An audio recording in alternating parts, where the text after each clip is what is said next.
The first letter arrived 2 weeks after I moved in. The last one wasn't addressed to me.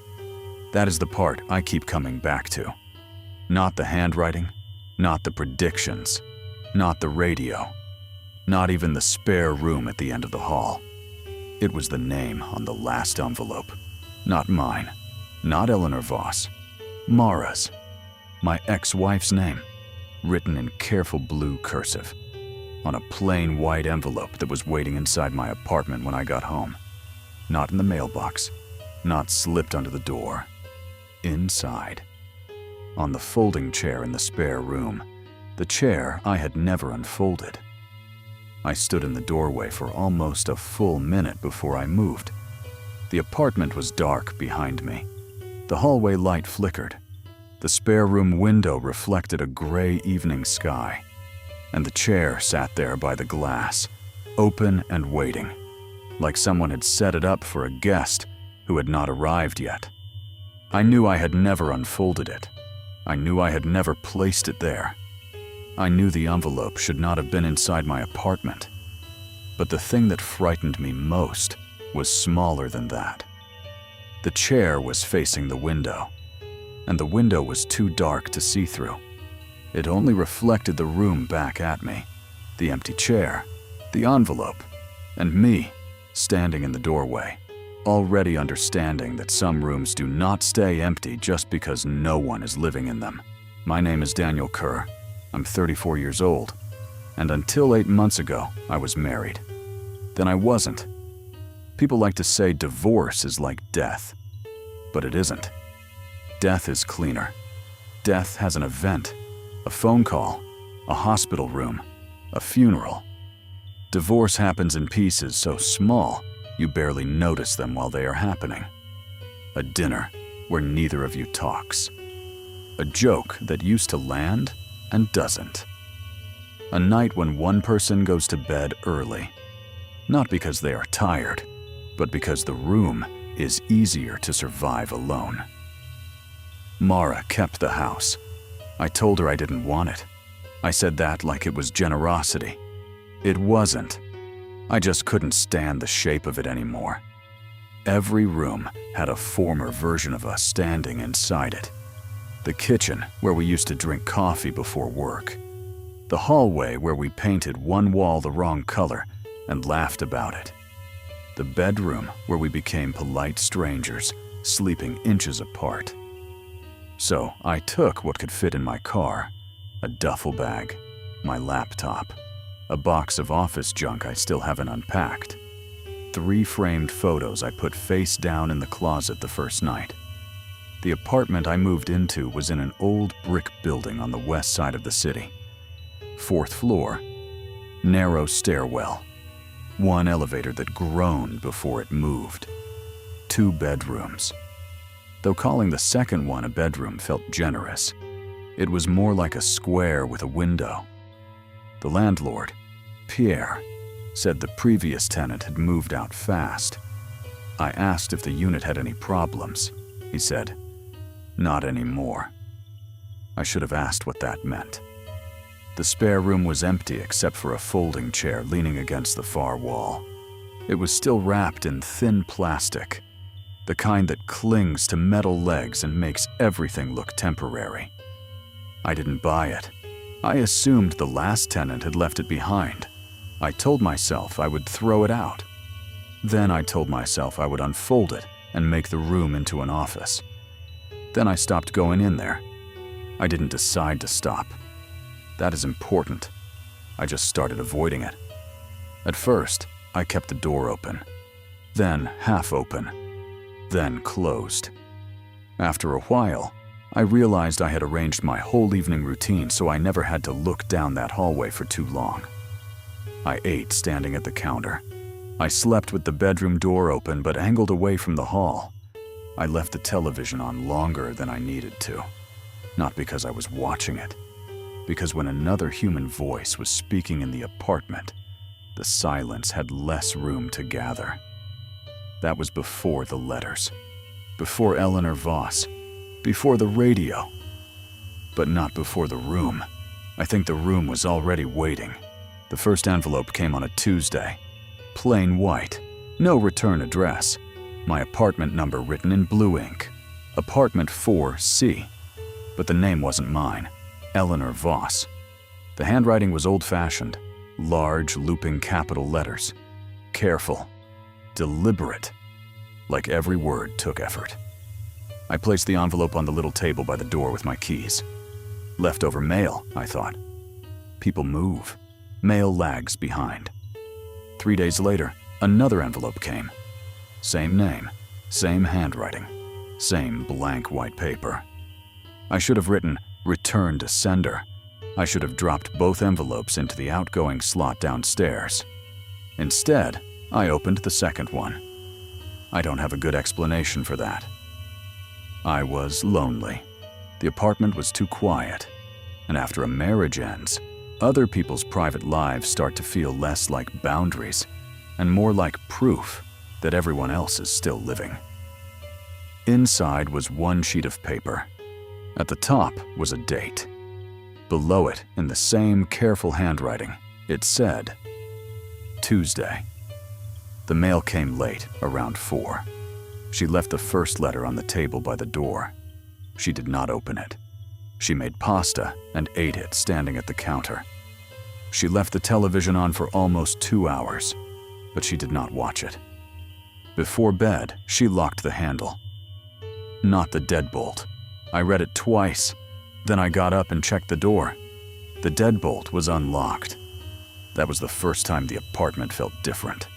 Not haunted. Not dangerous. Just observed. I told myself there was an explanation. There is always an explanation.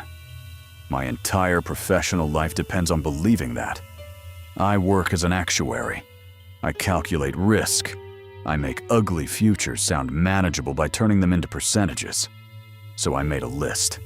Hidden camera, neighbor watching, previous tenant, prank, coincidence. The third letter arrived Friday. I opened it immediately. I hated how quickly I did it. Friday.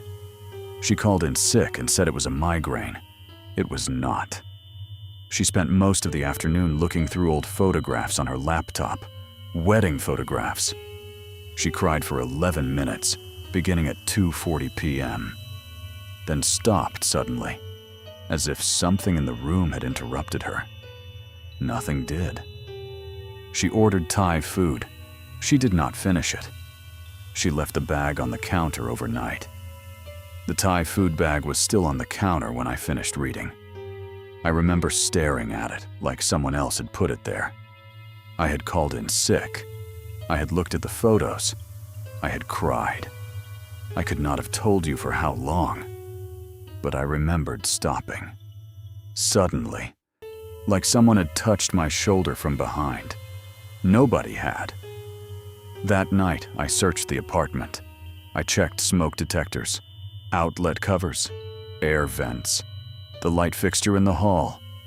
I turned off every light and used my phone camera, looking for the faint infrared glow of hidden lenses. I unscrewed the ceramic owl on the kitchen windowsill because it had been left there by the previous tenant, and because its eyes looked too glossy. Nothing. No cameras, no microphones, no wires, no hidden compartments. The apartment was empty. That should have made me feel better. It didn't, because something knew what I did when I was alone. The next morning, I changed the locks. Pear didn't know. I paid a locksmith in cash and watched him replace both the deadbolt and the handle lock. He was a heavy man with nicotine stains on his fingers. His van was white with a faded blue stripe. The next envelope described him. She had the locks changed today. The locksmith arrived in a white van with a blue stripe. She tipped him $8 from the junk drawer. Later, she will feel embarrassed for tipping too little. That night, she slept with a kitchen knife on the nightstand. By morning, she will feel foolish. I had slept with the knife, and in the morning, putting it back in the drawer, I felt exactly that. Foolish. That was when the letters stopped feeling like surveillance. Surveillance means someone is watching. This felt worse. This felt like someone was remembering. I called Per and asked about Eleanor Voss. He went quiet for a second too long. Then he said, "She was the tenant before the last tenant." I asked what happened to her. He said, "She passed." "In the apartment?" Another pause. "Yes." "How?" "I don't know that I'm allowed to discuss that. People only say that when the answer is bad." He told me Eleanor had lived in 4C for 9 years. Quiet. Paid rent on time. No complaints except one, years back, about noise coming from the spare room. Maintenance checked it. They found nothing. "What kind of noise?" I asked. Per sighed. "Radio, I think. She said there was a radio playing." "Did she own one?" "No." I looked across my kitchen toward the hallway. The spare room door was open then. Inside, the folding chair leaned against the wall, still wrapped in plastic. I closed the door. That night, I found the first envelope still sitting unopened by the door. I don't know why I had forgotten it. I opened it. It was dated 3 days before it arrived. "She will move the folding chair eventually, but not yet. She does not like the spare room, though she has not admitted this to herself. She thinks empty rooms are sad. That is not the reason. No one likes a room that is waiting." I folded the page slowly. Then I did something I still regret. I went to the spare room door. I pressed my ear against it. At first, there was only the building. Pipes, elevator cables, someone's television below me. Then a soft sound. Plastic. Not tearing. Not moving. Just settling. Like someone had shifted her weight against it. I slept on the couch that night, every light on. The next letter arrived Monday morning. It described something that had not happened yet. Monday. At 7:31 p.m., she will receive a phone call from a man with a Boston accent. He will say he has the wrong number. He will ask if this is a Verizon number. She will say yes. He will apologize. But he will not hang up immediately. For 3 seconds, they will listen to each other breathe. She will think about this call for longer than it deserves. I read it at 6:02 p.m. Then I sat at the kitchen table and watched the clock. At 7:31, my phone rang. Unknown number. 617 area code. I almost let it go to voicemail. Then I answered. An older man asked if this was a Verizon number. I said yes. He apologized. Then he didn't hang up. For 3 seconds, neither of us said anything. Then the line went dead. I sat there until almost midnight. When I finally moved, it was to take every letter from the drawer and spread them across the table. That was when I saw the dates properly. The letters were not arriving after the events. They were arriving before. At first, 3 days before. Then 2. Then 1. The gap was closing. I called Mara the next morning. We had not spoken by phone since I moved out. Texts, yes. Logistics, mail forwarding, whether I wanted the blender. That kind of conversation people have when they are trying not to admit something sacred has become administrative. She answered on the 4th ring. I told her everything. The letters. Eleanor. The locks. The phone call. The spare room. I expected silence, then concern, then the careful tone people use when they are trying to guide you toward professional help. Instead, Mara said, "Eleanor Voss." I asked how she knew the name. She said when we were looking at apartments, before I signed the lease, she had helped me compare listings. Per had sent utility transfer paperwork. Eleanor's name was on one of the old documents. Mara remembered it because she had looked her up. "Why?" I asked. "I don't know," she said. "I was worried about you living alone." there was a softness in that sentence that hurt more than anger would have. She told me Eleanor had died 4 years earlier. 61. No immediate family, private service. Donations requested to a literacy nonprofit. Then Mara went quiet. "What?" I asked. "I volunteered there," she said. Before we were married, Mara had spent 8 months tutoring adults who were learning to read and write.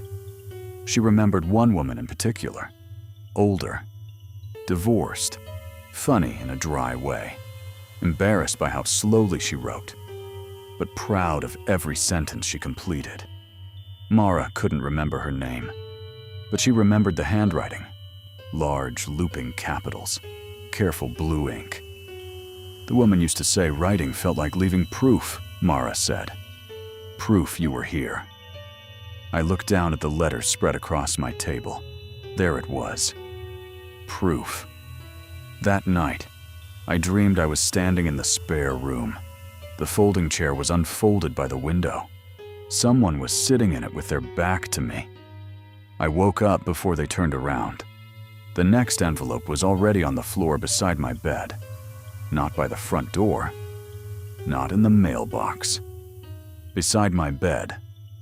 I didn't open it for 5 hours. When I did, it said, "She will call Mara again on Thursday. She will say what she's been carrying since before the separation. She will say it badly. Mara will be kind. That'll make it worse. Afterward, she will sit on the bathroom floor and think, very clearly. I don't think anyone is coming. She will be right. There are thoughts you have every day without ever putting words around them. They live under everything. Under work emails, under grocery lists, under the moment you stand in front of the fridge and forget what you wanted." That sentence had been inside me for months. I don't think anyone is coming. I had not said it. I had not written it. I had not even admitted it. But Eleanor had. On Thursday, I called Mara. I said I was sorry for checking out before we separated. I said, I think I grieved our marriage while I was still inside it. And by the time she tried to save it, I had already mistaken numbness for peace. I said it badly. I said too much, in the wrong order. At one point, I laughed because I was scared. It came out crueler than I meant. Mara was quiet. Then she said she appreciated me telling her. She said it mattered. Then she said, it did not change where we were. Right words. Wrong time. After the call, I sat on the bathroom floor with my back against the tub. The tiles were cold through my shirt, and I thought it. Clearly. Word for word. I don't think anyone is coming. Then, from the spare room, I heard a chair unfold. Not loudly, not dramatically. Just the clean metal click of a hinge locking into place. I did not move for a long time. When I finally stood, I walked to the hallway. The spare room door was closed. I had left it open.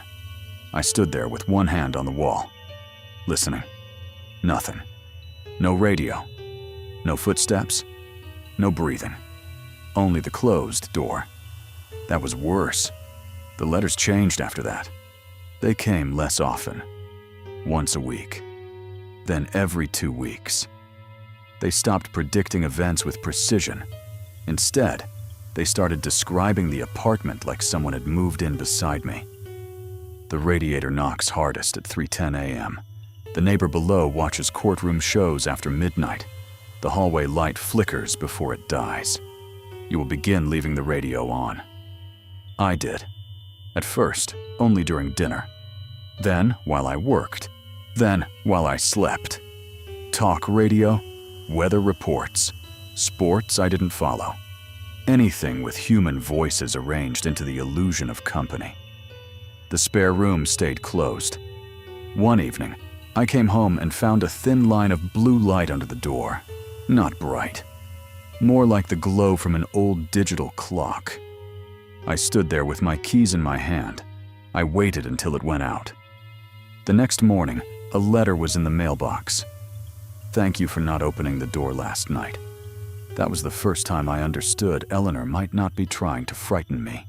She might be trying to warn me. I went back to Pear. This time, I didn't ask politely. I asked who rented 4C between Eleanor and me. He looked irritated until I said letters. Then his face changed. The tenant had been a man named Colin Mercer, 28. Stayed 5 months. Left in the middle of the night. Broke the lease. Left furniture, dishes, clothes in the dryer. And mail, I said. Pear swallowed. Yes. A box of envelopes? He didn't answer. Addressed to Eleanor Voss? He rubbed his jaw. I threw them out. I asked what Colin said before he left. Pear looked toward the ceiling, like the memory might be written there. He said the room was occupied. What room? Pear didn't answer. I asked what happened to Eleanor. He said the smell was what made the neighbors call. No family. No friends checking in. Mail piling up.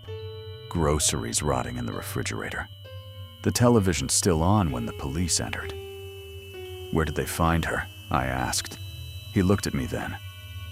In the small bedroom. The spare room. She was sitting in a folding chair by the window, he said. There was a radio on the floor beside her. What was playing? Static. I asked where the chair went. He said cleanup should have removed everything. Then he added, almost defensively, the apartment was empty when I showed it. I did not tell him about the chair. That night, I did not open the spare room door.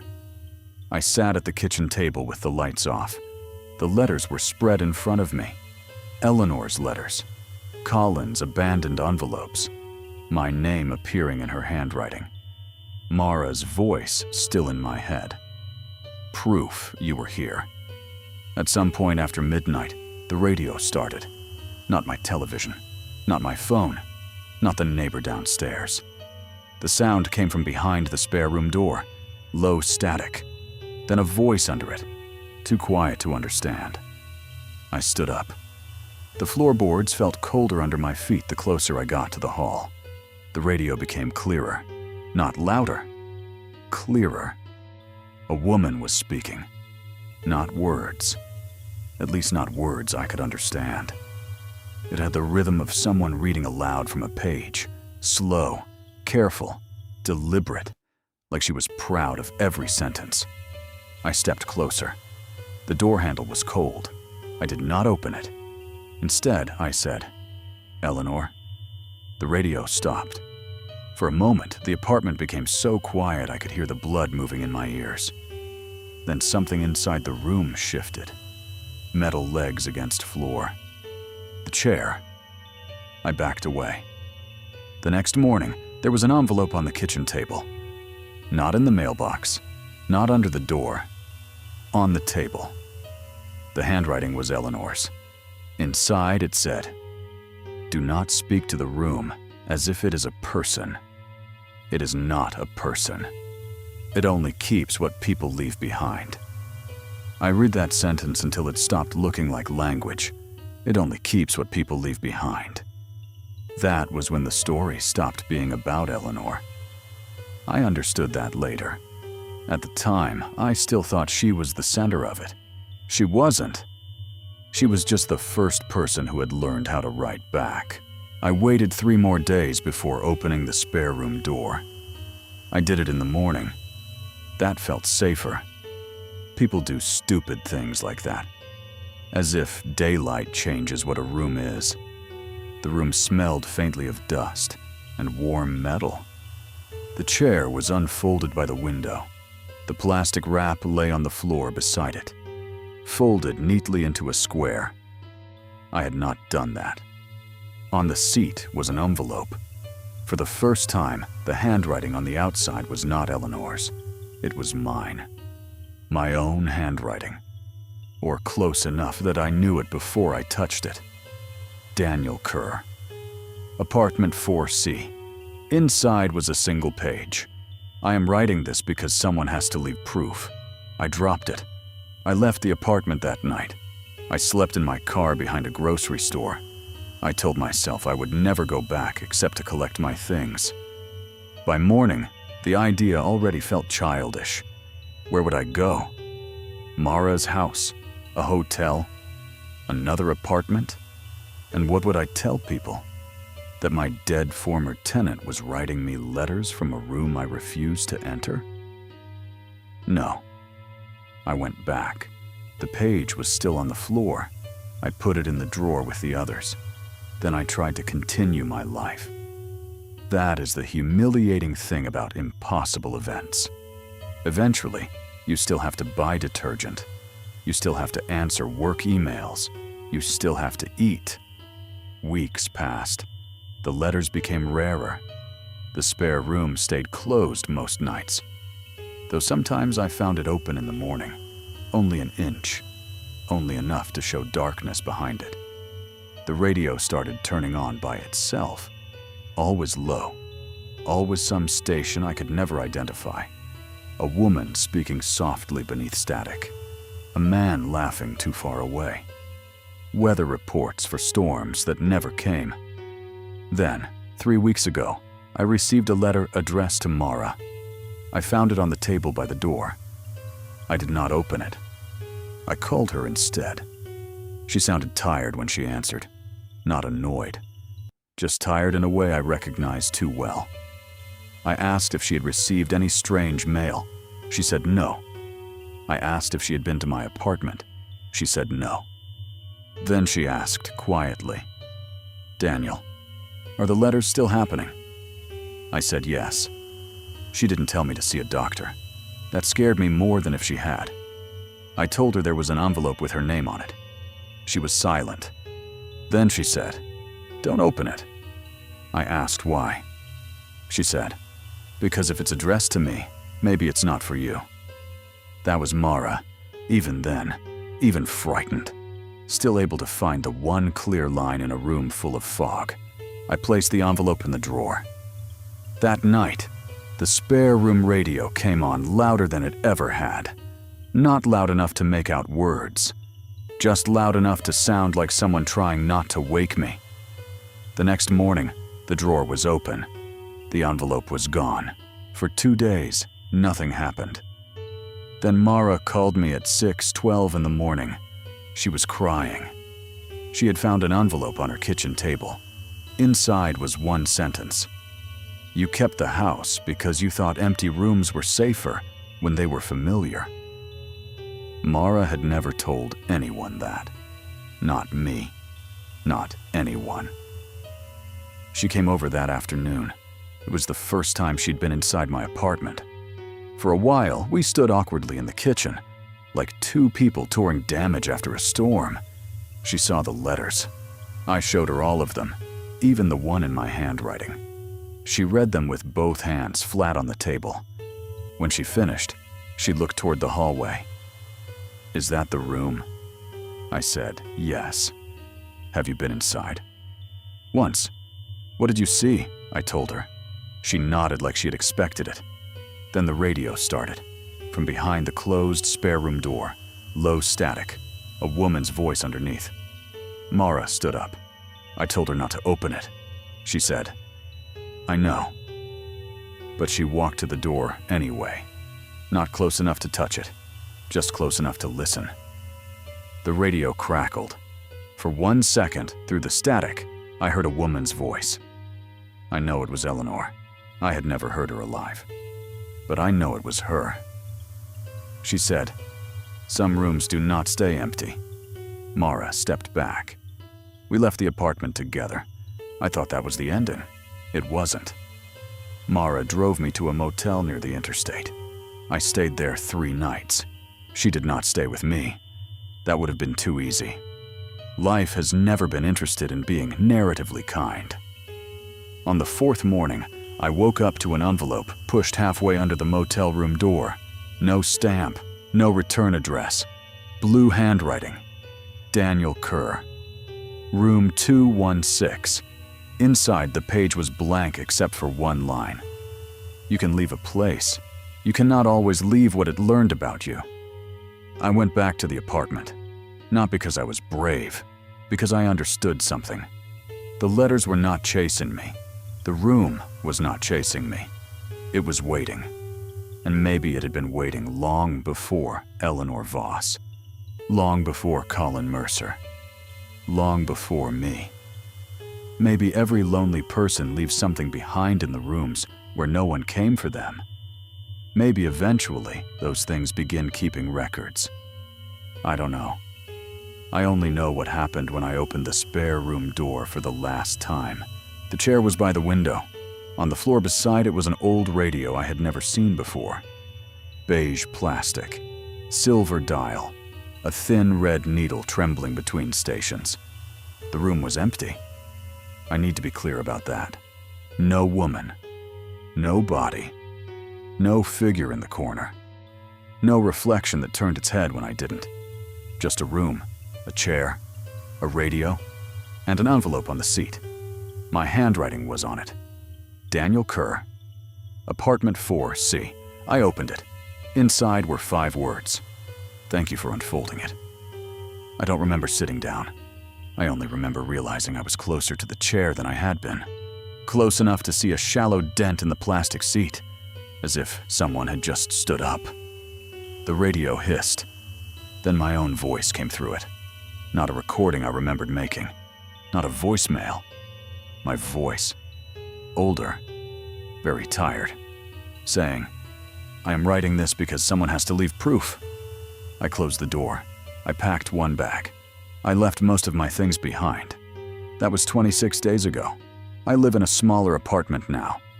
1 bedroom. No spare room. I checked before signing the lease. I made the landlord show me every closet, every cabinet, every corner. I sleep with the radio off, most nights. Mara and I talk sometimes. Not about getting back together. Not about fixing anything. Just talk. Weather. Work, her garden. The strange cruelty of trying to build a life out of whatever remains. She asked me last week if I still receive letters. I told her no. That was true then.